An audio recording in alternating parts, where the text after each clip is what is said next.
Dress રાખો છો? હા લે તું અહીંયા. હા તારી યારે છુટકારો મેળા પછી મેં આ દુકાન ચાલુ કરી છે. મારી ઘરવાળી જો આગળ બેઠી. એવું હે એમ ને? હું ડ્રેસ લેવા આવી હતી. હા તો જા મારી ઘરવાળી આગળ અને ગમે એવા ડ્રેસ લઈ લે, પણ પૈસા દેવા પડશે હો. મારી જેમ ફોટો ન બતાવતી તું આપણો જૂનો. ના હું તારી જેમ ફોટો નહીં બતાવું હો. શું બતાવું? ડ્રેસ બતાવું કે કુર્તી? ડ્રેસ બતાવો ને. હાલો આ પાંચે પાંચ ડ્રેસ રાખો ને. આ પાંચેય ડ્રેસ મોંઘા હે હો. કાઈ વાંધો નહીં તમ તારે. કાઉન્ટરે મારા ઘરવાળા બેઠા હે, એમને બિલ આપી દો. આનું બિલ બનાવી નાખ અને સ્કેનર આપ એટલે પેમેન્ટ કરી દો. 5 ડ્રેસના 10,000 રૂપિયા થાય છે. કરી દે આમાં પેમેન્ટ. અને ફોટો નો બતાવતી હો, યાદ હે ને તને? ના ના ફોટો નહીં બતાવું, મને યાદ જ છે.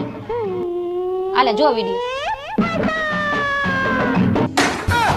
મને ખબર જ હતી તારી દગો તે પહેલાય કર્યો હતો ને અત્યારે કર્યો. આ તો થઈ ગયું ને પેમેન્ટ કે બતાવું આગળ વિડિયો? હા થઈ ગયું પેમેન્ટ.